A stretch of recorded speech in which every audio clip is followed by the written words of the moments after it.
The blood on the snow was already frozen by the time Rebecca Sawyer reached the ridge, her lungs burning with each gasping breath as she stumbled through drifts that reached past her knees. She had been running for 6 hours straight, ever since the stagecoach robbery that left 3 men dead and her guardian among them. And now the February wind cut through her torn dress like 1,000 tiny blades as darkness began to fall over the Sierra Nevada mountains.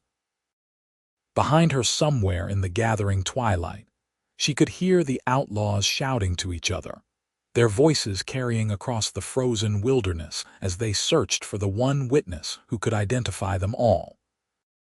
It was February 1878, and Rebecca had been traveling from San Francisco to Downeyville, California, where her late father's brother ran a mining operation. She was 22 years old, alone in the world except for this uncle she had never met, and now she was running for her life through snow-capped peaks that seemed to stretch endlessly in every direction. Her fingers had gone numb an hour ago, and she could no longer feel her feet inside the inadequate boots she wore. The reticule containing all her worldly possessions had been lost somewhere behind her, scattered across the mountainside along with her hope of survival. The wind picked up as night descended completely, howling through the pines and sending spirals of snow dancing across her path. Rebecca pressed forward blindly, knowing that stopping meant death either from the cold or from the bullets of the men pursuing her. She had seen their faces clearly during the robbery, had watched as the leader with the distinctive scar across his left cheek shot the driver without hesitation. They could not afford to let her live. Her foot caught on a hidden root and she went down hard, tumbling forward into a snowbank that swallowed her completely. For a moment she simply lay there, too exhausted to move, her body screaming for rest. The cold felt almost warm now, a sensation she knew from stories was the beginning of the end. She thought of her mother, dead these past 3 years from pneumonia, and her father who had perished in a factory fire in Boston just 6 months ago. Perhaps joining them would not be so terrible. But something deep inside her refused to surrender. Rebecca forced herself to her knees, then to her feet, and continued stumbling forward through the darkness. She had no idea where she was going, only that she had to keep moving. The voices of her pursuers had faded, but whether because she had outdistanced them or because they had given up for the night, she could not tell. She walked for another hour, maybe 2, her mind beginning to drift in and out of coherent thought. When she finally collapsed against the trunk of a massive pine tree, she did not have the strength to rise again. The snow around her seemed to glow faintly in the starlight, beautiful and terrible, and Rebecca closed her eyes thinking she would never open them again. Meanwhile, 60 miles away in Downeyville, Lucas Barrett was preparing for a tracking job that would change his life forever. At 26 years old, he had spent the last 8 years making a name for himself as one of the best trackers in the Sierra Nevada, a skill learned during his youth from a Washoe elder who had befriended his family. Lucas could read a trail the way other men read newspapers, seeing stories in broken twigs and displaced stones that told him everything he needed to know about his quarry. He stood now in the small cabin he rented on the edge of town, checking his supplies with the methodical care that had kept him alive through countless dangerous pursuits. His rifle was cleaned and oiled, his ammunition plentiful, his saddlebags packed with jerky, hardtack, and coffee. The job was simple enough on paper. Track down the gang that had robbed the San Francisco stage and bring them to justice, dead or alive. The territorial marshal had sent word requesting Lucas specifically, knowing his reputation for succeeding where others failed. What Lucas did not know yet was that there had been a survivor, a young woman who had fled into the mountains and vanished. The marshal's telegram had been sent before that information reached Downeyville, and Lucas prepared for a manhunt, not a rescue.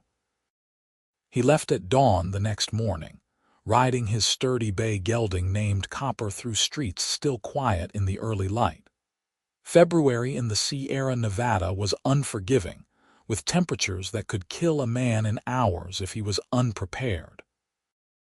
Lucas wore layers of wool beneath his heavy coat, a fur-lined hat pulled low over his dark hair, and gloves that allowed him to handle his weapons while still protecting his hands from frostbite. The ride to the robbery site took most of the day.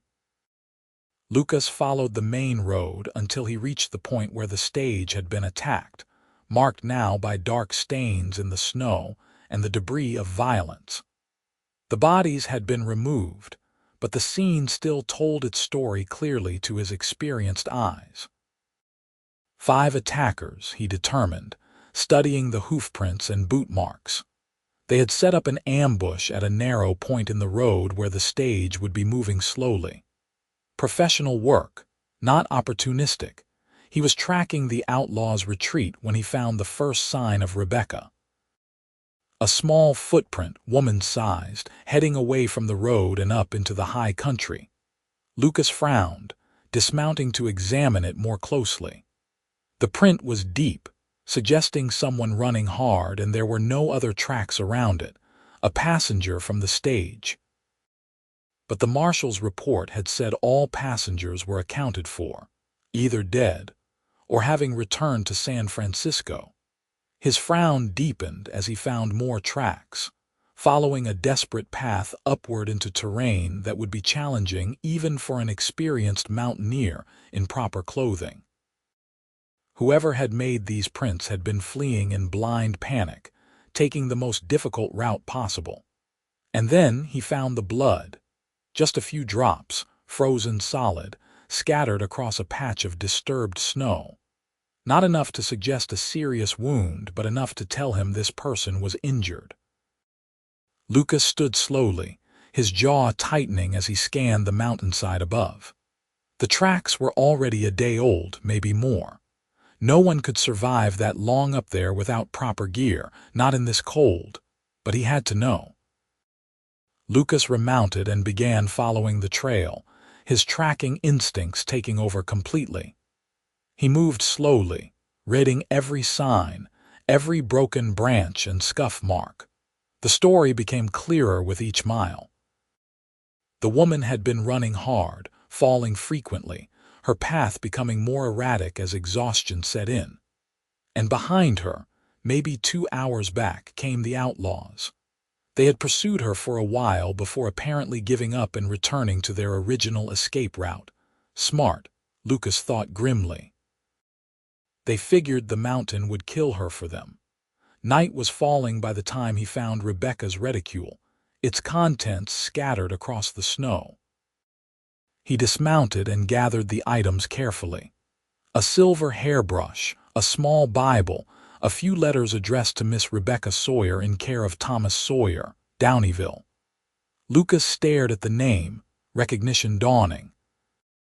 Tom Sawyer ran one of the bigger mining operations in the area, a decent man who had mentioned expecting his niece from back east. This changed everything. Lucas had known Tom for 3 years, had shared drinks with him on numerous occasions. The man had talked about his brother's death, about the niece who would be coming to live with him. And now that niece was somewhere up this mountain, probably already dead from exposure. Lucas secured the scattered belongings in his saddlebag and continued tracking, though the light was nearly gone. He could not risk Copper breaking a leg in the darkness, so he made camp in a sheltered spot and waited for dawn, though sleep came in fitful snatches. His mind kept conjuring images of a young woman freezing to death alone in the wilderness, and each image wore the face of someone terrified and desperate. The second day of tracking brought no sign of Rebecca herself, only her footprints growing shallower and more stumbling. Lucas pushed hard, knowing that time was his enemy now. The temperature had dropped even further, and fresh snow was beginning to fall, threatening to obscure the trail entirely. By nightfall of the second day, he had covered perhaps 15 miles of brutal mountain terrain, following a path that seemed to lead nowhere. Rebecca had been wandering, he realized, with no destination in mind beyond escape. That meant she could be anywhere in a radius of several miles, and the odds of finding her alive were diminishing by the hour. He made camp again, this time building a larger fire that he kept burning through the night, hoping against hope that if she was still alive somewhere, she might see it and make her way toward it. But the darkness remained unbroken except for his small circle of firelight, and when dawn came on the third day, Lucas felt the weight of probable failure settling on his shoulders. Still, he could not give up, not while there remained even the slightest chance. The snow had stopped during the night, leaving the world crystalline and gleaming under a weak winter sun. Lucas broke camp quickly and resumed tracking, his eyes scanning the white landscape for any sign of disturbance. The trail was harder to follow now, partially obscured by the fresh snowfall, but his skill had been honed over years of practice. He found what he was looking for in the small details. A broken twig here, a slight depression there, the subtle signs that someone had passed this way. And then, 3 hours after dawn on the third day, he found her footprints again. They were fresh, or relatively so, less than 12 hours old. Lucas felt his heart rate accelerate as he followed them with renewed urgency. The prints led down into a small ravine thick with pines, and there at the base of the largest tree, he saw a dark shape against the snow. Lucas was off Copper before the horse fully stopped, running the last 20 yards and dropping to his knees beside Rebecca's motionless form. She was curled against the tree trunk, her lips blue, her skin deathly pale. Ice crystals had formed in her dark blonde hair, and her eyelashes were frosted white. For a terrible moment he thought he was too late. Then he pressed his fingers against her throat and felt a pulse, faint and slow but present. "Thank God," he breathed, already shrugging out of his heavy coat to wrap around her. "Miss Sawyer, can you hear me? Rebecca." She did not respond, lost somewhere in the twilight between life and death. Lucas had seen hypothermia before and knew he had to act fast. He gathered her into his arms, shocked at how light she was, how fragile she felt against his chest. Her clothing was completely inadequate for these conditions, torn and soaked through in places. He carried her to where Copper waited and carefully mounted while holding her, settling her across his lap with his coat wrapped tightly around her. His own body would provide warmth, and he needed to find better shelter immediately. Building a fire here in the ravine was risky with the outlaws potentially still in the area, but he had no choice. Lucas found a small cave-like overhang in the ravine wall, barely large enough for himself and Rebecca, but offering protection from the wind. He dismounted carefully and carried her inside, laying her on the driest patch of ground he could find.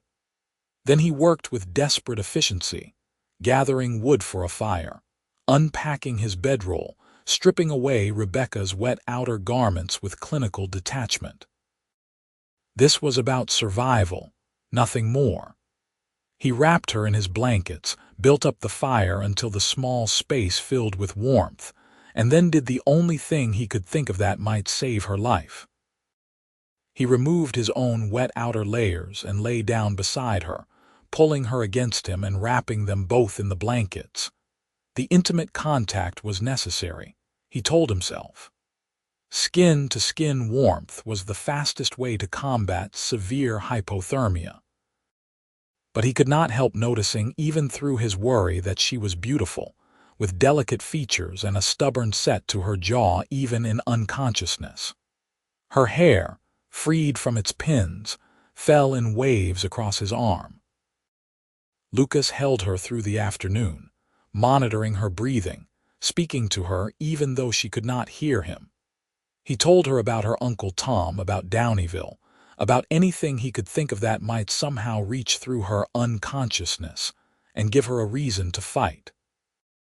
The fire crackled beside them, and slowly, almost imperceptibly, color began to return to her face. As evening approached, Rebecca stirred for the first time. Her eyelids fluttered and a soft moan escaped her lips. Lucas felt relief flood through him. "Easy," he said gently. "You are safe now." "My name is Lucas Barrett. I am a tracker, and your Uncle Tom asked me to find you." That was not quite true, but close enough. Her eyes opened slowly, unfocused at first, then widening as she realized she was being held by a stranger. She tried to pull away, and Lucas immediately released her, holding up his hands. "You were freezing to death," he explained quickly. "I had to warm you up. You have been lost in the mountains for 3 days." Rebecca stared at him, her mind clearly struggling to process everything. Then memory flooded back and she gasped, her hand flying to her mouth. "The robbery," she whispered, her voice hoarse. "They killed everyone. Mr. Henderson, the driver, the guard. They were going to kill me too." "I know," Lucas said quietly, "but you escaped. You ran into the mountains and they lost your trail. You have been wandering up here since the attack." She looked down at herself, realizing she was wrapped in blankets with most of her clothing removed and hanging by the fire to dry. Her face flushed red despite the cold that still lingered in her bones. "I apologize for the liberty," Lucas said, his own face coloring slightly. "It was necessary. You were dying." Rebecca met his eyes and saw only honest concern there, no hint of impropriety or dishonor. She nodded slowly, pulling the blankets more tightly around herself. "Thank you," she managed, "for saving my life." "Thank me when we get you safely to Downeyville," Lucas replied. "We are not out of danger yet. Those outlaws are still somewhere in these mountains, and we have a long ride ahead of us." "How long?" she asked. 3 days, maybe 4, depending on weather and whether we encounter any trouble. Can you ride?" Rebecca thought about it, taking inventory of her body. Everything hurt, her feet especially, but she thought she could manage. "Yes," she said, though her voice lacked conviction. Lucas studied her for a moment, then nodded. "We will rest here tonight and start fresh in the morning. You need to regain your strength, and I need to plan our route carefully. The outlaws went south initially, so we will head north and then circle around toward Downeyville. It will take longer, but it is safer." He moved away to give her privacy, busying himself with preparing food. Rebecca watched him covertly as her clothing dried, noting the confidence in his movements, the capable way he handled every task. He was handsome, she realized, with strong features and dark hair that fell across his forehead. His eyes were a striking pale blue, almost gray, and they held an intensity that made her heart beat faster. "Stop it," she told herself firmly. "The man saved your life. Do not read anything more into it." But as the evening wore on, and they shared a simple meal of jerky and hardtack softened in hot coffee, Rebecca found herself drawn to him despite her best intentions. Lucas was unlike any man she had known in Boston. He was quiet but not withdrawn, competent without being boastful, and when he spoke about the mountains and tracking, his passion for his work shone through. "How did you learn to track?" she asked, genuinely curious. Lucas was quiet for a moment, staring into the fire. "My family came to California when I was 12, he said finally. "My father wanted to try his luck in the mines. We settled near a Washoe village, and I became friends with one of the elders. He taught me to read the land, to see what others miss. It is a gift, being able to understand the stories that nature tells." "And your family?" Rebecca asked gently. His jaw tightened slightly. "My father died in a mine collapse when I was 16. My mother remarried and moved back east. I stayed here. This is my home now." Rebecca heard the pain behind the simple words and recognized it as a mirror of her own losses. They were both orphans of a sort, both alone in the world. The realization created a bond between them that transcended their brief acquaintance. "I am sorry," she said softly. Lucas looked at her then, really looked at her, and something passed between them in that moment. An understanding, a recognition of kindred spirits. He cleared his throat and looked away. "You should sleep," he said. "Tomorrow will be a hard ride." Rebecca lay down in the blankets, her body exhausted despite the hours of unconsciousness. Lucas sat by the fire, keeping watch, his rifle across his knees. She watched him through half-closed eyes, feeling safer than she had any right to feel given their circumstances. There was something about Lucas Barrett that inspired trust, a solid dependability that she had rarely encountered. She fell asleep with his profile outlined by firelight burned into her memory.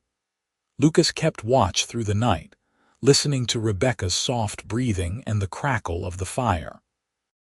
He told himself his protective feelings were simply professional concern, that any decent man would feel the same toward a woman he had rescued from certain death. But he could not quite convince himself that was all it was. There had been something in her eyes when they talked, an intelligence and strength that intrigued him.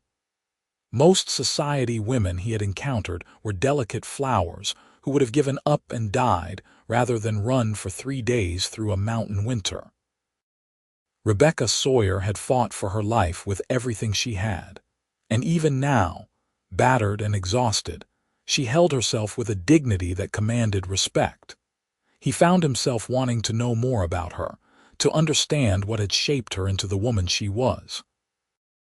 And that desire troubled him, because Lucas had long ago decided that his life was not suited to companionship. His work took him into dangerous situations regularly, and the idea of leaving someone behind to worry and grieve had always seemed selfish. But as dawn broke over the mountains and Rebecca stirred awake, Lucas found his resolution wavering. They broke camp quickly after a breakfast of coffee and more hardtack. Rebecca's clothing had dried overnight, and she dressed behind Copper while Lucas politely turned his back. Her dress was ruined, torn and stained beyond repair, but it was all she had. Lucas gave her his spare shirt to wear under it for added warmth, and one of his extra pairs of wool socks for her feet, which were badly blistered. The boots she had been wearing were falling apart, and Lucas frowned as he examined them. They would barely last the day. "I do not suppose you have spare boots in those saddlebags," Rebecca said with attempt at humor. "Afraid not," Lucas replied. "We will have to wrap them as best we can and hope they hold together until we reach Downieville."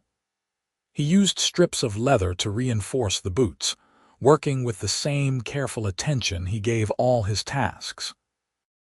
Rebecca watched his hands, noting their strength and the gentleness with which he handled even this simple chore. When he finished, he helped her mount Copper, then swung up behind her. The intimate position was necessary since they only had one horse, but it made Rebecca acutely aware of every point where their bodies touched. Lucas kept his arms on either side of her as he held the reins, and she could feel the solid warmth of his chest against her back. Her heart was beating far too fast, and she told herself it was just residual fear from her ordeal. They rode north through terrain that would have been beautiful under other circumstances. The Sierra Nevada in winter was a landscape of stunning contrasts, all white snow and dark pines and crystalline blue sky. But every mile also held danger, from hidden crevices to predators, to the ever-present risk of another storm. Lucas navigated carefully, choosing paths that offered both speed and concealment.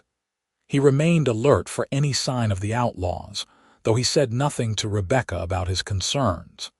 She had been through enough without adding to her fears. As the day wore on, Rebecca felt herself relaxing against Lucas despite the circumstances. There was something comforting about the steady rhythm of Copper's gait, the solid presence of the man behind her.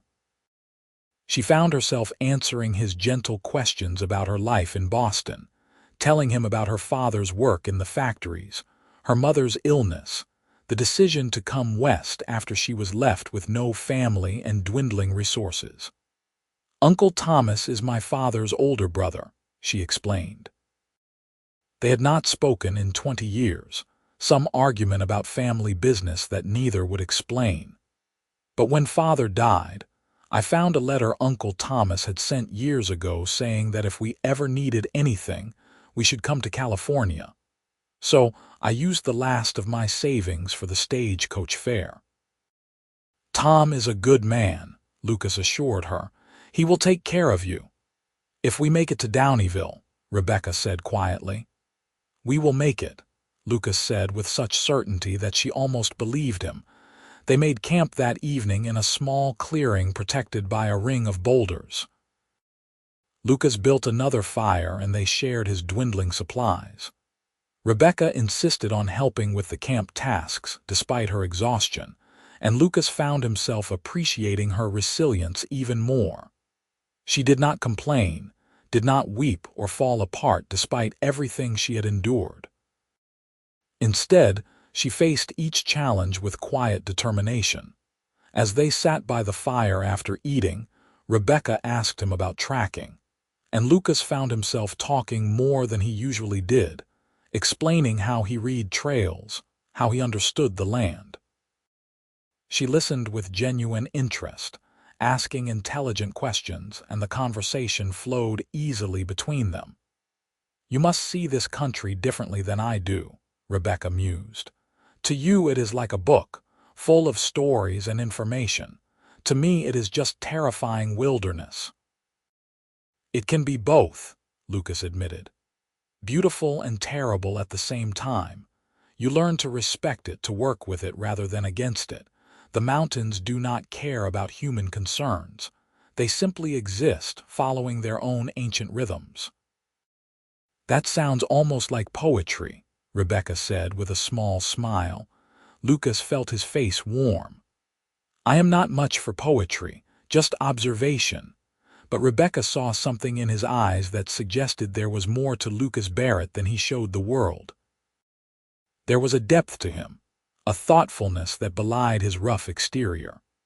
She found herself wanting to know all his secrets, to understand what drove him to spend his life in these mountains tracking criminals and lost souls.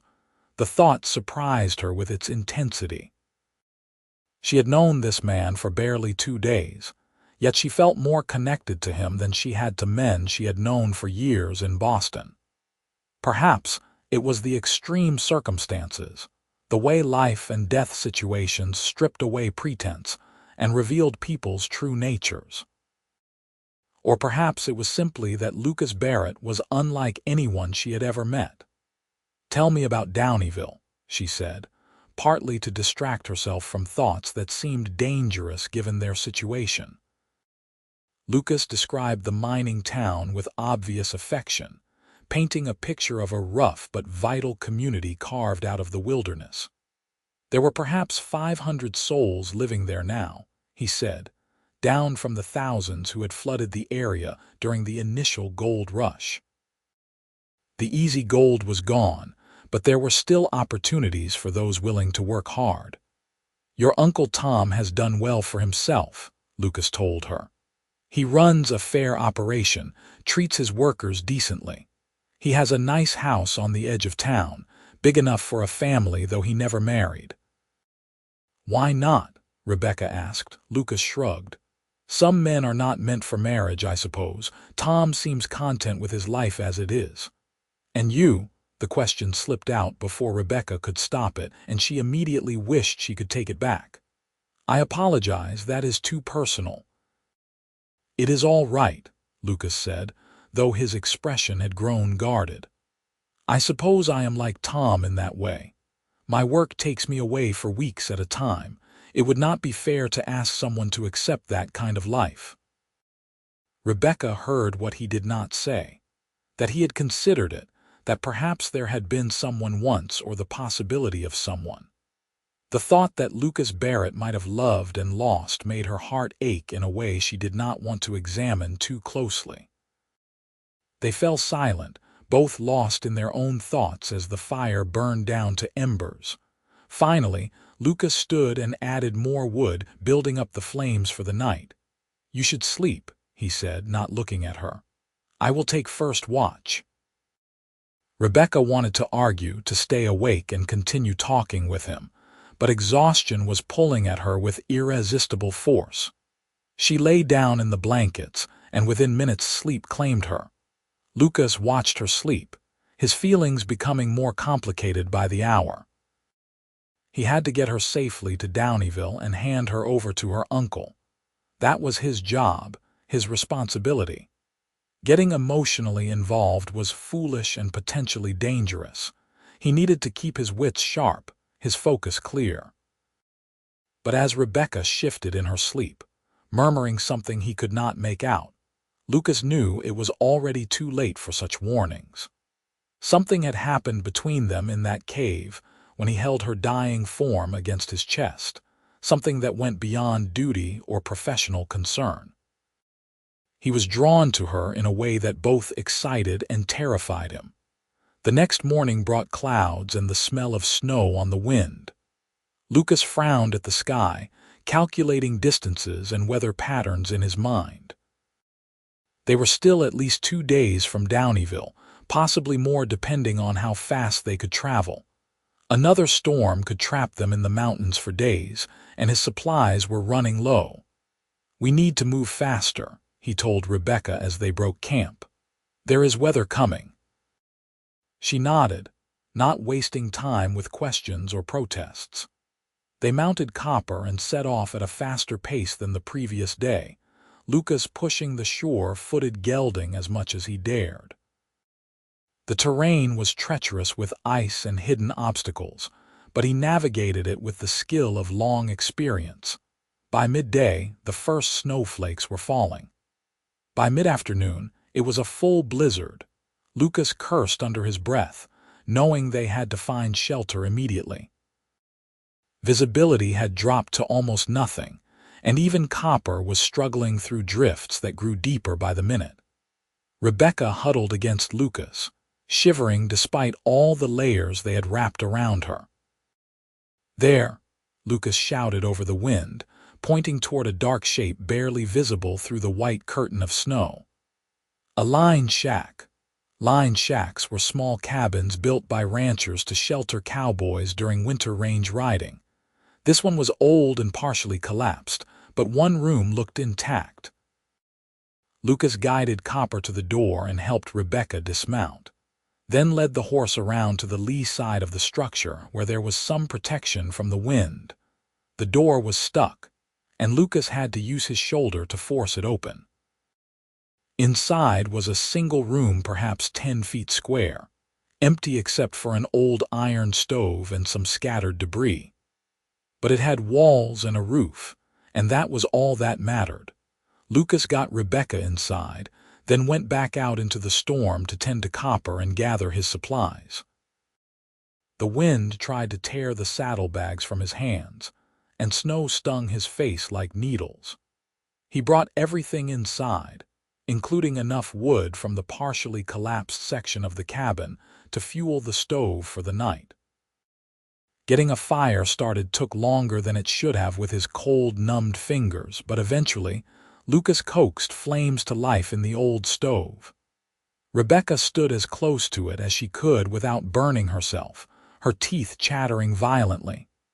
"How bad is it?" she asked when she could speak. "Bad enough," Lucas admitted. "This storm is going to keep us here at least through tonight, maybe longer. Do we have enough supplies?" Lucas did a mental inventory and decided honesty was better than false reassurance. "We will be hungry, but we will not starve. Water is not a problem with all this snow. We will be all right as long as we stay warm and the cabin holds together." The storm raged outside, shaking the small structure with each gust of wind. Lucas checked the walls and roof carefully, looking for any serious weaknesses. There were gaps that let in drafts of freezing air, and he stuffed them with torn pieces of cloth from Rebecca's ruined dress and anything else he could find. As night fell, they huddled near the stove, sharing the last of the jerky and sipping coffee made from grounds Lucas had already used twice. It was weak and bitter, but it was warm, and that was all that mattered. "I feel like I have brought you nothing but trouble," Rebecca said quietly. "If you had not found me, you would be safe in Downieville by now instead of trapped in a blizzard." "If I had not found you, you would be dead," Lucas replied bluntly. "And I would be tracking 5 outlaws without knowing there was a witness who needed protecting. This way is better, even with the storm." "You are a very practical man, Lucas Barrett." "I try to be." Rebecca smiled despite their circumstances. "And yet you sat by my bedside for hours telling me stories about Downieville when I could not even hear you. That does not seem very practical." Lucas looked at her in surprise. "You heard that, some of it." "It was like voices in a dream, but I remember your voice telling me to fight, to hold on. I think that is what brought me back." Their eyes met and held, and the air between them seemed to crackle with something that had nothing to do with the fire. Lucas was the first to look away, disturbed by the intensity of his own feelings. "I am glad you fought," he said simply. They sat in silence for a while, listening to the storm. Then Rebecca spoke again, her voice hesitant. "Can I ask you something personal?" "You can ask. I might not answer." "Have you ever been in love?" The question hung in the air between them. Lucas was quiet for so long that Rebecca thought he would not answer. Then he sighed. "Once, maybe. A long time ago. There was a girl in a mining camp, daughter of a claim owner. We talked about marriage, about building a life together. Then her father struck it rich and moved the whole family to San Francisco. She asked me to come with her, to give up tracking and become a city man. I could not do it. So she left and I stayed, and that was the end of it." "Do you regret it?" "Sometimes. When I am cold and alone in the mountains, I wonder if I made the wrong choice. But then I remember who I am, what drives me, and I know I could never have been happy living that life. Does that make sense?" "Yes," Rebecca said softly. "It makes perfect sense. We cannot be other than who we are, no matter how much we might wish otherwise sometimes." Lucas looked at her curiously. "And who are you?" "Rebecca Sawyer," she laughed, but there was pain in it. "I am not entirely sure anymore. I was my mother's daughter, then my father's responsibility, then a burden to be passed along to an uncle I have never met. I suppose I will find out who I really am once I reach Downieville and start building my own life." "You are stronger than you know," Lucas said. "Most people would not have survived what you have been through." "I had help," Rebecca replied, holding his gaze. "I had you." The moment stretched between them, laden with unspoken words and feelings too complicated to name. Then a particularly violent gust of wind shook the cabin, and the spell was broken. They prepared for sleep, sharing the blankets again out of necessity rather than propriety. The small space was barely large enough for them both, and they lay facing each other with mere inches separating them. Rebecca could see Lucas's face in the dim glow from the stove, all sharp angles and shadows. "Lucas," she whispered. "Yes. I am glad it was you who found me. Not just because you saved my life, but because I think I needed to meet someone like you. Someone who reminds me that there are still good people in the world." Lucas reached out slowly, giving her time to pull away, and brushed a strand of hair from her face. His fingers lingered against her cheek, rough and warm. "You make me want to be better than I am," he said quietly. "Braver. More worthy." You are already the bravest man I have ever known." Their faces were so close now that Rebecca could feel his breath against her lips. Her heart was pounding so hard she was sure he must hear it. Then Lucas closed the final distance and kissed her, gentle and questioning. A kiss that asked permission even as it offered comfort. Rebecca responded without hesitation, her hand coming up to rest against his chest, where she could feel his heart beating as fast as her own. The kiss deepened, became something more intense, more passionate. All the fear and loneliness and desperate hope of the past days poured into it, and when they finally drew apart, both were breathing hard. "We should not," Lucas said, though he made no move to pull away. "You have been through trauma, and I have a responsibility to protect you, not to take advantage." "You are not taking advantage," Rebecca assured him. "I want this. I want you. Maybe it is foolish. Maybe I will regret it when we reach civilization, but right now in this moment I need to feel alive. I need to feel something other than fear." Lucas searched her face, looking for any sign of doubt or uncertainty. Finding none, he kissed her again, and this time there was no hesitation on either side. They came together with the desperate intensity of people who understood how fragile life was, how quickly it could be taken away. Afterward, they lay tangled together in the blankets, the storm still raging outside but unable to touch them in their small, warm refuge. Rebecca rested her head on Lucas's chest, listening to the steady beat of his heart. "What happens when we reach Downeyville?" she asked quietly. Lucas was silent for a moment, his hand stroking her hair in slow, soothing motions. "I do not know," he admitted. "I have never felt this way before. I told you I was not a man for settling down, but now I am not so sure about anything except that I do not want to lose you." "I am staying in Downeyville," Rebecca said. "At least for a while. I have nowhere else to go. And I am based in Downeyville between jobs.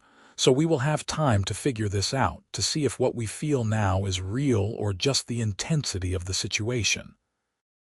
Rebecca raised herself on one elbow, looking down at him seriously. "What I feel is real, Lucas. I know my own heart, but I understand if you need time to be sure." Lucas pulled her back down against him, holding her tightly. "I am already sure," he said. "That is what terrifies me." They fell asleep like that, wrapped in each other's arms, and for the first time since the robbery, Rebecca did not dream of blood in the snow and gunshots echoing across frozen peaks. The storm blew itself out by morning, leaving the world buried under 2 feet of fresh snow. Lucas and Rebecca emerged from the cabin to find Copper waiting patiently, covered in a thick blanket of white. The sky was clear and painfully blue, and the sun reflecting off the snow was so bright it hurt to look at. "We need to move as soon as possible," Lucas said, already preparing their meager breakfast. "This snow will make travel difficult, but we cannot afford to wait for it to melt. That could take days." Rebecca nodded, helping him pack up their supplies. There was a new ease between them now, a comfortable intimacy born of the night they had shared. They moved around each other naturally, working together without needing to speak. The journey that day was slow and exhausting. Copper plowed through the deep snow with determined effort, but even his strength had limits. By evening they had covered perhaps 10 miles, and Lucas estimated they were still a day and a half from Downeyville at this pace. They made camp in another sheltered spot, and Lucas shot a rabbit that he roasted over the fire. It was the first real meat they had eaten in days, and both of them devoured their portions with grateful efficiency. As they sat by the fire, Rebecca broached a subject that had been worrying her. "What will happen when we reach town? About the outlaws, I mean. Will I have to testify against them?" "If they are caught, yes," Lucas said. "Your testimony will be crucial to seeing them hang for what they did." Rebecca shuddered. "I saw their faces clearly." The leader had a scar and one of the others had a distinctive tattoo on his hand. I could identify them all. Which is exactly why they wanted you dead, Lucas said grimly. And why we need to be careful when we reach Downeyville. If they hear you survived, they might try again. You think they would come after me in town? Men who would rob a stage and murder innocent people would not hesitate to kill a witness. We will need to talk to the marshal, make sure you have protection. Rebecca moved closer to him, seeking comfort in his presence. Will you protect me? Lucas put his arm around her, pulling her against his side. With my life if necessary, but I hope it does not come to that. They sat together watching the fire, and Rebecca found herself thinking about the future.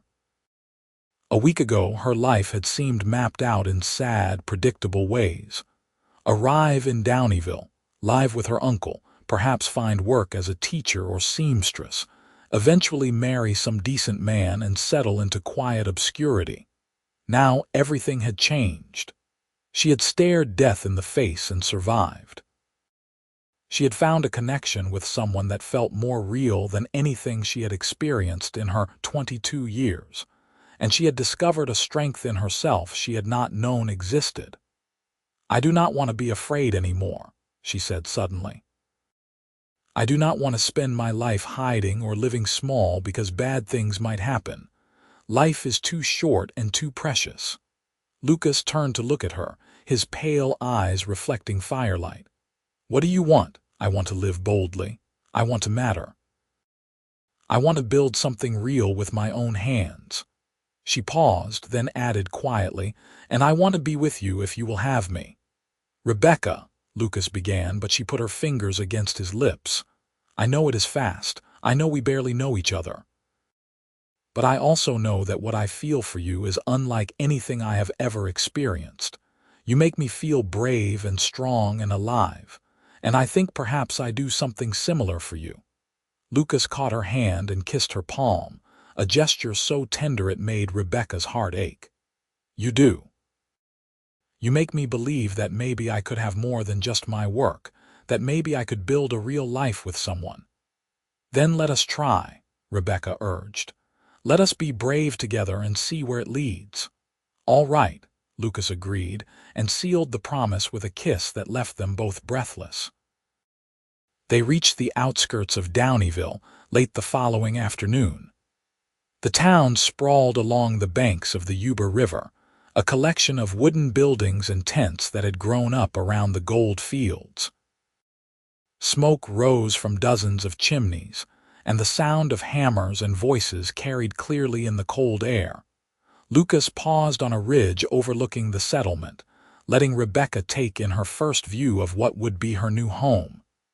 It is smaller than I expected, she admitted. It is bigger than it looks from here. There are close to 500 people living here now and more coming all the time. It is a good town, mostly honest folks trying to make their way. They rode down into town, drawing curious stares from the people they passed. Lucas was well known here, but seeing him ride in with a woman seated in front of him was clearly noteworthy. By the time they reached the marshal's office, a small crowd had gathered. Marshal Henry Carson came out onto the porch, a big man with iron gray hair and a stern expression that softened when he saw Lucas. Barrett, thank God you are back. We heard about the stage robbery and feared the worst when you did not return on schedule. His eyes shifted to Rebecca. Who is this? This is Miss Rebecca Sawyer, Tom Sawyer's niece. She was on the stage when it was robbed. She is the only survivor and she can identify the men who did it. The marshal's expression grew grim. You had better come inside and tell me everything. Inside the small office, Rebecca recounted the events of the robbery with as much detail as she could remember. Lucas added what he had learned from tracking, and together they painted a clear picture of the crime. The Brennan gang, Marshal Carson said when they finished. Had to be. 5 men, professional work, no witnesses left alive. That is their signature. Jake Brennan has that scar you described and his brother Pete has the snake tattoo. "Do you know where they are?" Lucas asked. "We have had reports of them down near Sacramento. I have already sent word to the law there, but they are slippery bastards. Forgive my language, Miss Sawyer." "Given what they did, your language is quite restrained, Marshal," Rebecca said dryly. Carson almost smiled. "We need to get you somewhere safe. Your uncle's house would be the obvious choice, but if Brennan finds out you survived, that is the first place he will look." "She can stay at my cabin," Lucas offered. "It is on the edge of town, easy to defend, and no one would expect her to be there." The marshal considered this, then nodded. "All right, but I want a deputy posted outside at all times. And Miss Sawyer, you should not leave the cabin without an armed escort until we catch these men." "I understand," Rebecca said, though the thought of being a prisoner again, even for her own safety, made her feel trapped. "I need to notify your uncle," Lucas said. "He has been worried sick since he heard about the robbery." "I will go with you," Rebecca insisted. "I should meet him myself, not have him hear about me second-hand." They left the marshal's office and made their way through town to the house Lucas had described. It was indeed impressive by Downeyville standards, a 2-story structure with real glass windows and a covered porch. Lucas knocked, and after a moment the door opened to reveal a man in his 50s with graying hair and a weathered face. "Lucas," Thomas Sawyer said in greeting, then stopped as he saw Rebecca. His eyes widened. "Merciful God, you look just like your father when he was young." "Uncle Thomas," Rebecca said, her voice catching slightly. "I am sorry to arrive under such terrible circumstances." Thomas stepped forward and pulled her into an embrace, his voice rough with emotion. "I am just grateful you are alive, girl. When I heard about the robbery and they said there were no survivors, I thought I had lost you before we even met." He ushered them inside, insisting they sit and have something hot to drink while Rebecca told her story again. Thomas listened with growing anger, his hands clenched into fists. "Those animals," he said when she finished. "They will hang for this, if they are caught," Lucas said. "Until then, Rebecca needs to stay hidden and protected. I have offered her my cabin with the marshal's approval." Thomas looked between them, his sharp eyes missing nothing about the way they sat close together, the subtle intimacy in their interactions. "I see," he said slowly. "Well, I trust you to keep her safe, Lucas. You are one of the few men in this territory I would trust with something so precious." He turned to Rebecca. "But you are still my niece, and I will not have people talking about your reputation. I will hire a widow woman to stay with you as chaperone." "Uncle Thomas, that is not necessary," Rebecca began, but he held up a hand. "It is very necessary. This is a small town, and gossip spreads like wildfire. I will not have people whispering about you living alone with an unmarried man, no matter how much I trust Lucas."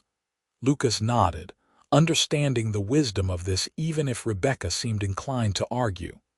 "I think that is a good idea, Mrs. Henderson lost her husband in the robbery. She might welcome the work and the safety." So it was arranged. Mrs. Henderson, a sturdy woman in her 40s with kind eyes and a no-nonsense manner, agreed to serve as Rebecca's companion and chaperone. Lucas's cabin, which had seemed plenty large for one person, felt cramped with 3, but they made it work. The days settled into a routine. Lucas continued his work as a tracker, taking short jobs close to Downeyville that allowed him to return each night. Mrs. Henderson kept house and provided propriety, and Rebecca began the process of learning about her new home and her uncle's business. Thomas visited frequently, clearly delighted to have family again. He told Rebecca stories about her father as a young man, before the brothers' quarrel had split them apart. Rebecca learned that her father had been the dreamer of the family, always chasing the next opportunity. while Thomas had been the practical one who understood the value of steady work and investment. "Your father was a good man, but he never could settle," Thomas said one afternoon as they sat in Lucas's cabin drinking tea. "He wanted adventure, excitement. I wanted stability. We each thought the other was making a mistake and neither would back down. By the time we realized how foolish we were being, too many years had passed and too much pride was invested in the quarrel." "He spoke of you sometimes," Rebecca said softly, "always with regret. I think he wanted to reach out but did not know how." "And I did the same," Thomas admitted.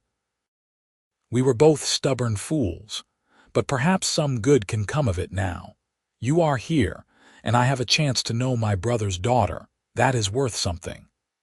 Over the weeks that followed, Rebecca and Thomas built a relationship that went beyond obligation. He taught her about the mining business, introduced her to people in town, and made it clear that she was not a burden but a blessing. And slowly, Rebecca began to feel like she had found a home, but her relationship with Lucas was the center of her world. They stole moments together whenever they could.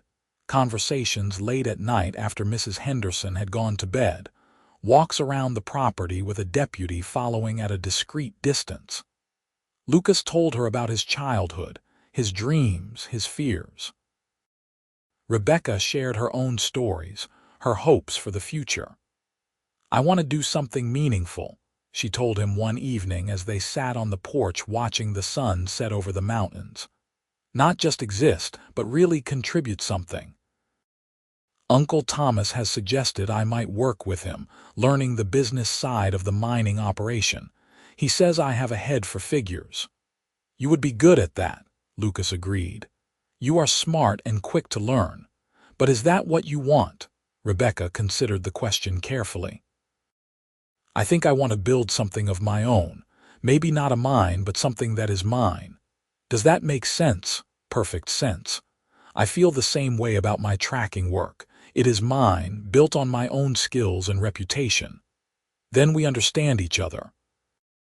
"We do," Lucas said, and took her hand in his. They sat in comfortable silence, watching the light fade from the sky. Mrs. Henderson had tactfully retreated inside to give them privacy while still maintaining propriety. The deputy on duty, a young man named Billy, was keeping watch from a respectful distance. "Lucas," Rebecca said eventually, "how long do you think we will have to live like this? Always looking over our shoulders, always afraid the Brennan gang might return." "I do not know. Marshal Carson says they have gone to ground somewhere. There have been no sightings in weeks. They might have left California entirely. Or they might be waiting for the right moment to finish what they started." Lucas squeezed her hand. "I will not let them hurt you. I swear it. I know you will protect me, but I hate living in fear. I hate that they have this power over my life." Before Lucas could respond, Billy came running up to the porch, his face pale with excitement. "Mr. Barrett, Miss Sawyer, the marshal sent me to tell you. They caught them. All 5 members of the Brennan gang were arrested in Sacramento trying to rob another stage. They are being brought back here for trial." Rebecca felt her heart begin to race. "When?" "They should arrive in 3 days. The marshal says Miss Sawyer will need to testify at the trial, identify them formally for the record."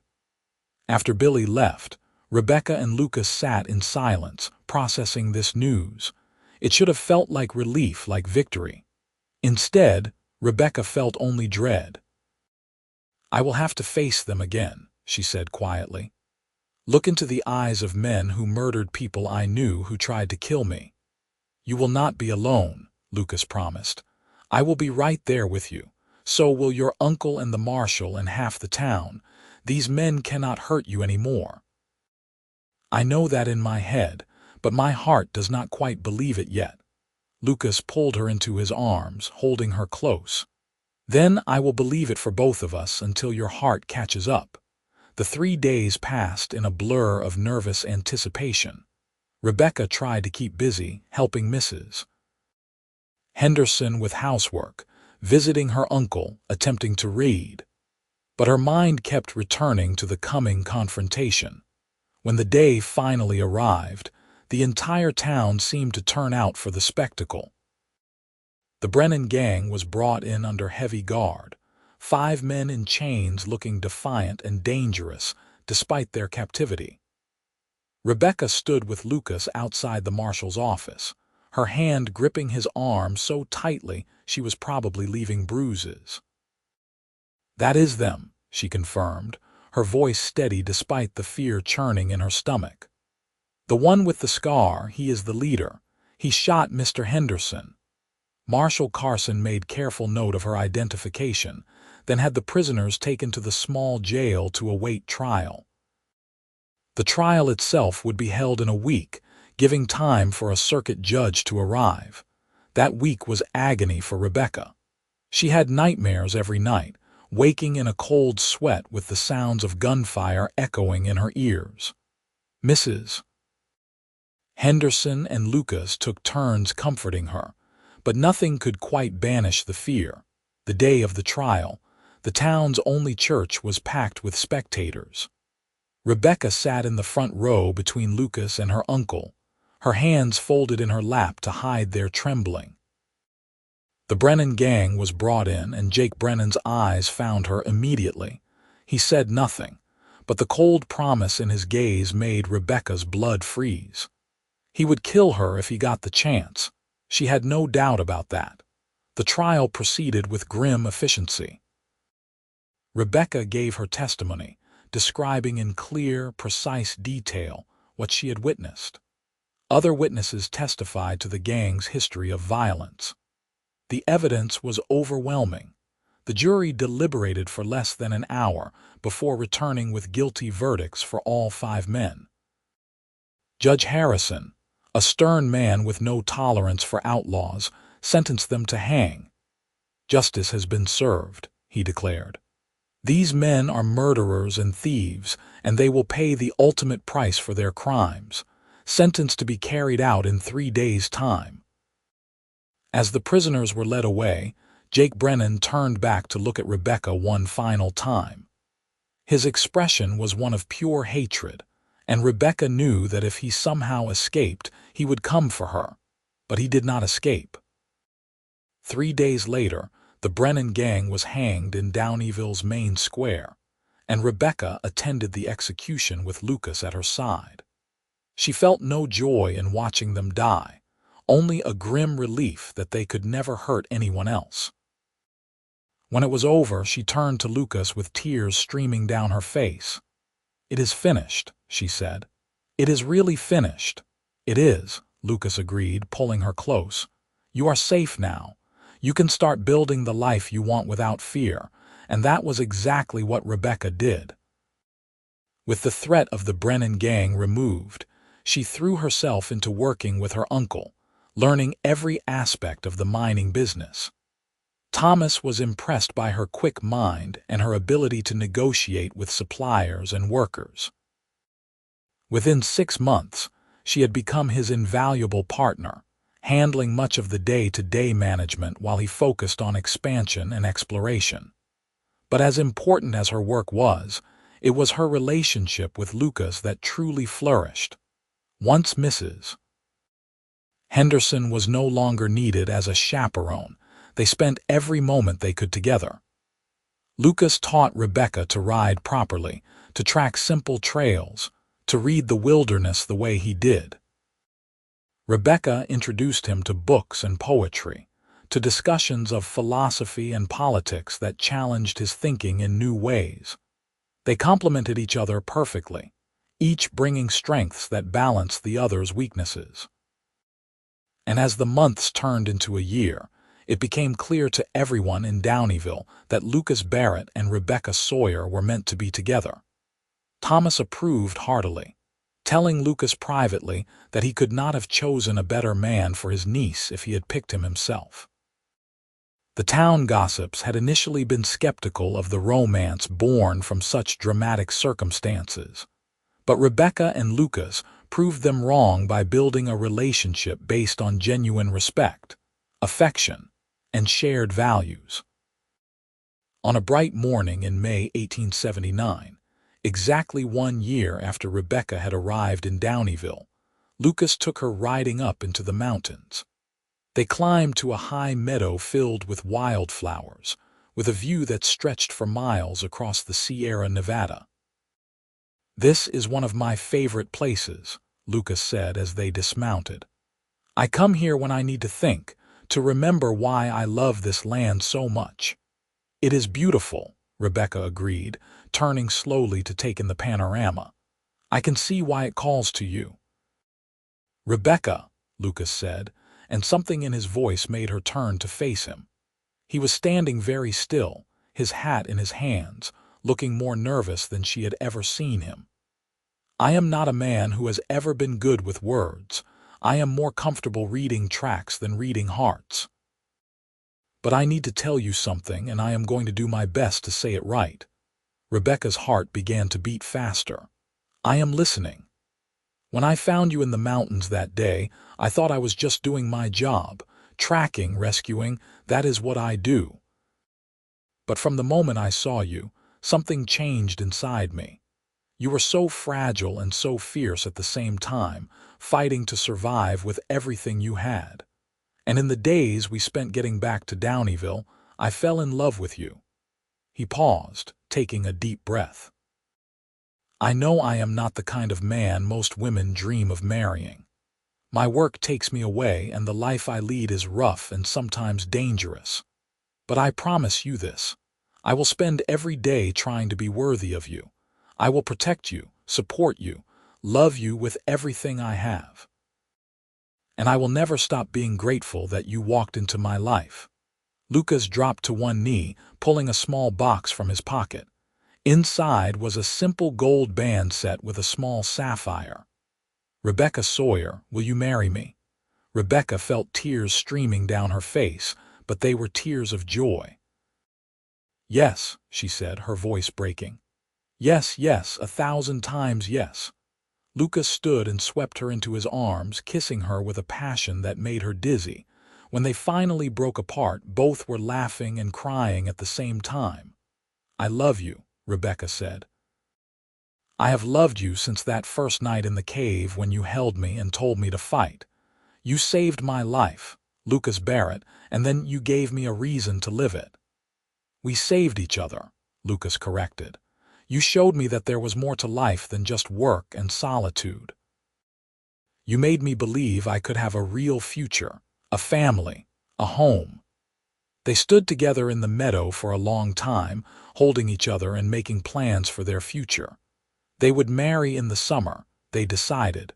A small ceremony with just family and close friends. They would build a house together, something larger than Lucas's cabin but still on the edge of town where they could see the mountains. Rebecca would continue working with her uncle, and Lucas would continue tracking, but they would always come home to each other. The wedding took place on a beautiful day in July, with Thomas Sawyer giving his niece away and half of Downieville in attendance. Rebecca wore a dress of ivory silk that her uncle had ordered specially from San Francisco, and Lucas wore his best suit, looking handsome and slightly uncomfortable in such formal clothing. Marshal Carson performed the ceremony, having been granted the authority by the territorial governor. As Rebecca and Lucas exchanged vows, there was not a dry eye in the church. "I, Lucas Joseph Barrett, take you, Rebecca Ann Sawyer, to be my lawfully wedded wife," Lucas said, his voice clear and strong. "I promise to love you, honor you, and protect you all the days of my life. In sickness and health, in plenty and in want, in joy and sorrow, until death parts us. I, Rebecca Ann Sawyer, take you, Lucas Joseph Barrett, to be my lawfully wedded husband," Rebecca replied, her hands trembling slightly in his. "I promise to love you, honor you, and stand beside you all the days of my life. To be your partner, your friend, your comfort, and your joy, until death parts us." They exchanged simple gold bands, and when Marshal Carson pronounced them husband and wife, Lucas kissed her to thunderous applause and cheering. The reception was held at the largest saloon in town, which had been thoroughly cleaned and decorated for the occasion. There was food and drink, music and dancing, and speeches that ranged from touching to hilarious.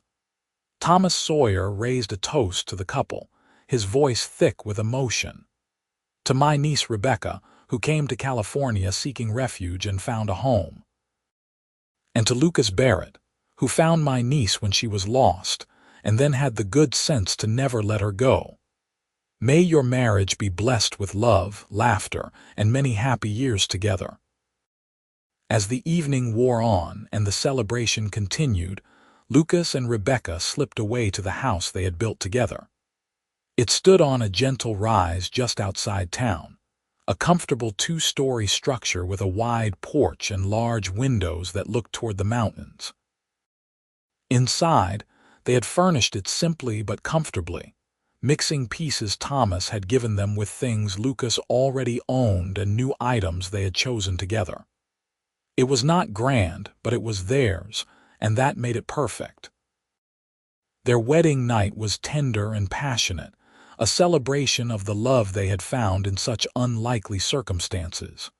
Afterward, they lay together in the darkness, talking about their dreams for the future.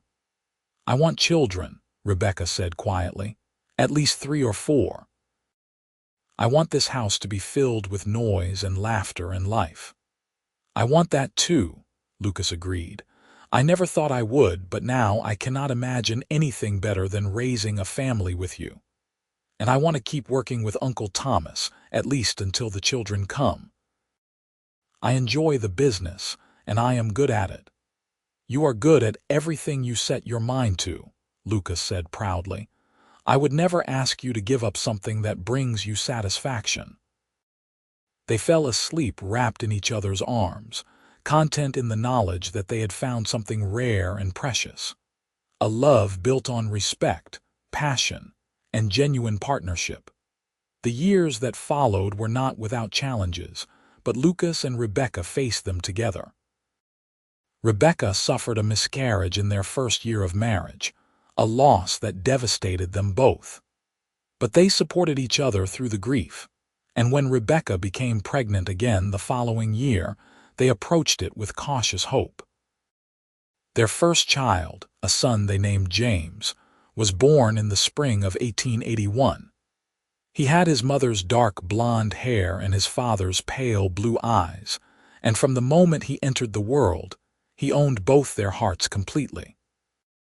Lucas proved to be a devoted father, cutting back on his tracking work to spend more time at home. He carried James everywhere, talking to the baby as if he could understand every word, pointing out birds and trees and teaching him about the natural world. Rebecca balanced motherhood with her work at the mine, bringing James to the office with her when necessary. Thomas doted on his great-nephew, declaring that the boy would inherit the business someday if he showed any interest. 2 years later, Rebecca gave birth to a daughter they named Sarah, who had her father's dark hair and her mother's stubborn determination. And 2 years after that came another son, Thomas, named for his great-uncle. The house that had once seemed so spacious now rang with the sounds of children laughing, playing, and occasionally fighting. Lucas built a swing in the old oak tree in the yard, and Rebecca planted a garden that the children helped tend. They had a dog named Scout and chickens that provided fresh eggs, and on summer evenings, the whole family would sit on the porch and watch the sunset over the mountains. Lucas taught his children to track and ride, to respect the wilderness and understand its rhythms. Rebecca taught them to read and cipher, to think critically and question the world around them. Together, they raised children who were confident, capable, and kind. Thomas Sawyer remained a central figure in their lives, a beloved uncle and grandfather who spoiled the children shamelessly and backed Rebecca in every business decision she made.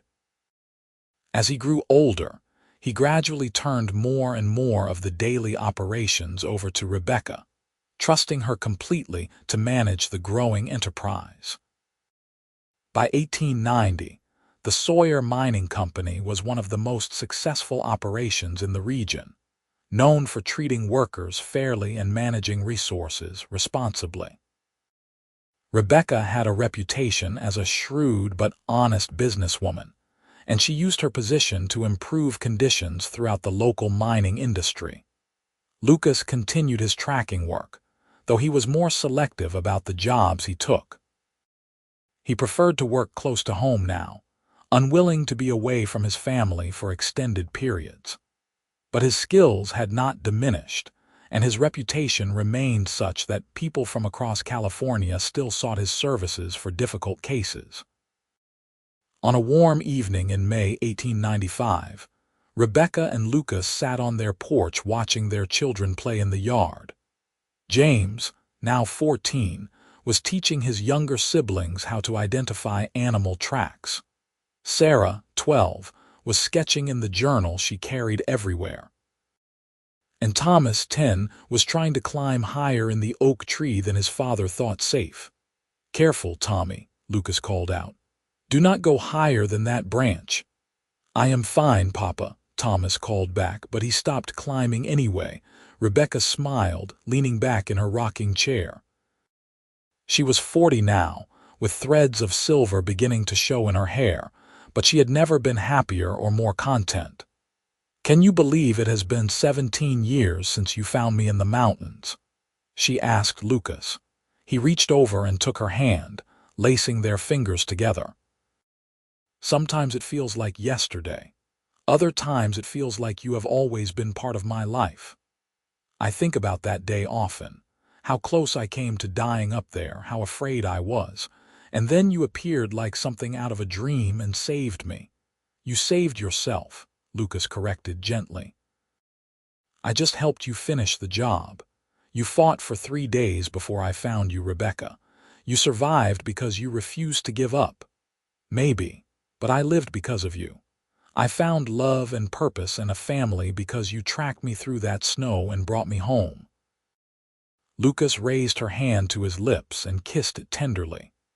"Then I am grateful every day that I am good at my job."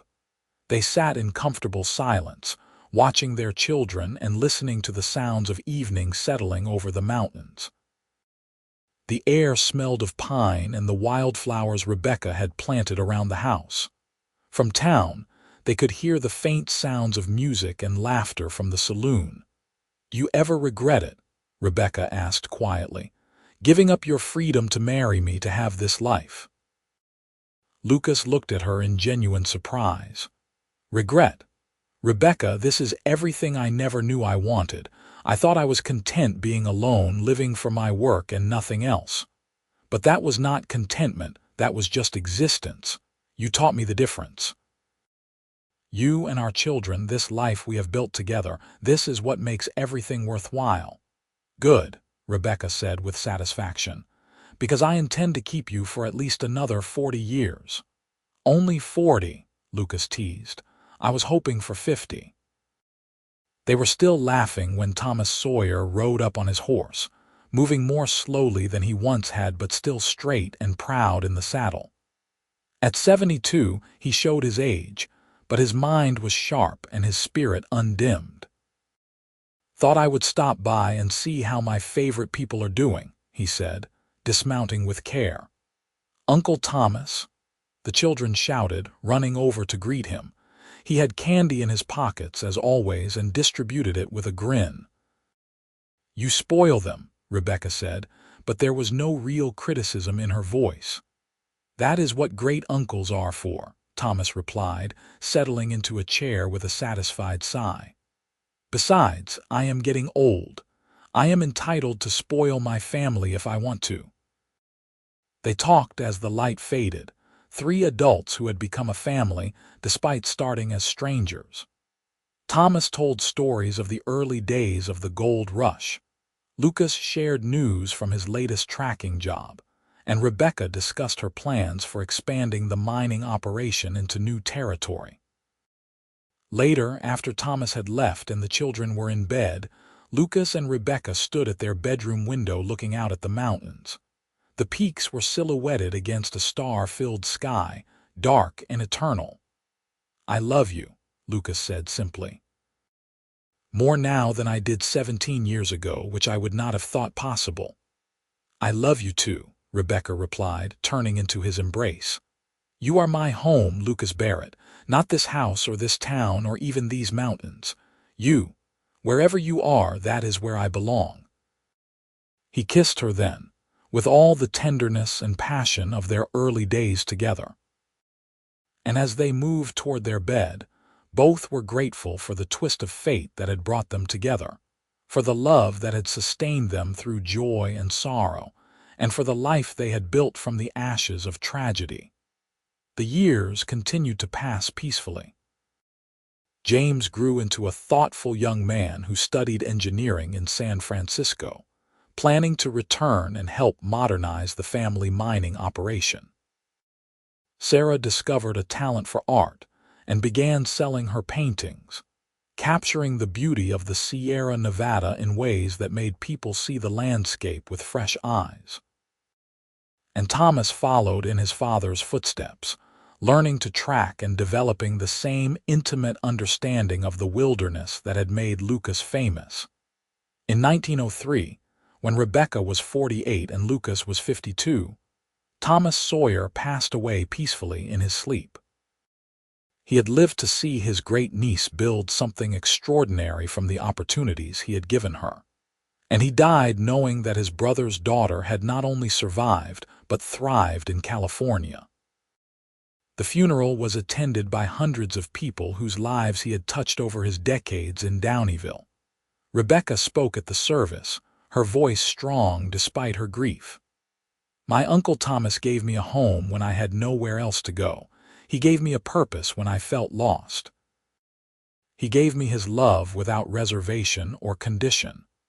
But most importantly, he gave me a second chance at life, at happiness, at building something meaningful. I will miss him every day, but I will honor his memory by continuing the work we started together, and by living the kind of life he would be proud of." After Thomas's death, Rebecca took over complete control of the Sawyer Mining Company. She ran it with the same integrity and fairness her uncle had modeled, and under her leadership, it continued to prosper. She also began donating portions of the profits to causes she believed in: schools, hospitals, programs to help widows and orphans. Lucas, too, began to slow down as age caught up with him. By 1910, at 59 years old, he had retired from active tracking, though he occasionally consulted on difficult cases. He spent his time teaching his son Thomas the skills that had defined his life, passing on knowledge that went back to the Washoe elder who had first taught him to read the land. On a February morning in 1911, Rebecca woke to find Lucas already up and dressed, standing at the window looking toward the mountains. She joined him, slipping her hand into his. "What are you thinking about?" she asked. "That day I found you," Lucas said quietly. 33 years ago this month. You were half frozen, barely alive, and I thought I was too late. But you fought your way back and you changed my entire life." "We changed each other's lives," Rebecca corrected. "I would not be the woman I am without you, Lucas.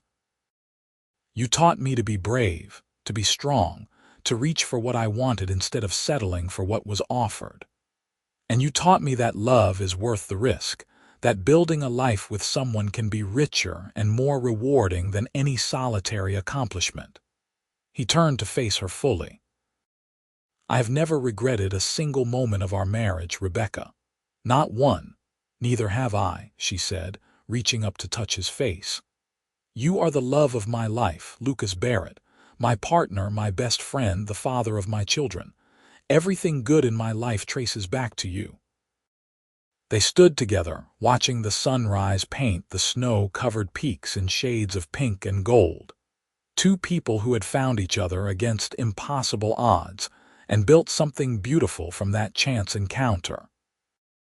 Their children had all grown and started families of their own, but they remained close, visiting often and bringing their own children to learn from their grandparents. The house that Lucas and Rebecca had built was now frequently filled with 3 generations of family, and both of them treasured those loud, chaotic gatherings. Lucas died in 1918, at the age of 67, passing peacefully in the home he had shared with Rebecca for nearly 40 years. His funeral was as well attended as Thomas Sawyer's had been, a testament to the respect and affection he had earned over his lifetime. Rebecca mourned him deeply, but she did not crumble under the weight of that loss. Lucas had taught her to be strong, and she honored his memory by continuing to live fully even in his absence. She ran the mining company for another 10 years before turning it over to James, who managed it with the same integrity his mother and great-uncle had established. She spent her remaining years surrounded by family, watching her grandchildren grow and occasionally telling them the story of how she had met their grandfather. It always started the same way. I vanished into the snow-capped mountains, running for my life from men who wanted me dead. And on the 3rd day, when I had given up all hope, a cowboy tracker found my footprints in the snow and followed them until he found me. He saved my life that day, but more importantly, he taught me how to truly live. Rebecca Sawyer Barrett died in 1932 at the age of 77, surrounded by children, grandchildren, and great-grandchildren. She had lived a long, full life marked by love, purpose, and accomplishment. And in Downeyville, their descendants continued the legacy they had built, a testament to the power of courage, love, and the determination to create something meaningful from the chances life offers. The house Lucas and Rebecca had built remained in the family for generations, each new occupant adding their own chapter to its story, while honoring the foundation the original builders had established. The porch where they had spent countless evenings watching the sunset still stood, weathered but sturdy, a place where family gathered to share stories and remember those who had come before. And sometimes, on quiet winter evenings when snow fell softly on the Sierra Nevada, you could almost hear the echo of laughter from that porch, the sound of 2 people who had found each other in the wilderness and built a love strong enough to transcend even death itself. Their story became legend in Downeyville, told and retold with each generation. The tale of the woman who survived 3 days alone in the winter mountains and the tracker who refused to give up until he found her. A story of survival and love, of courage and determination, of 2 souls who found each other against impossible odds and chose to build something beautiful together.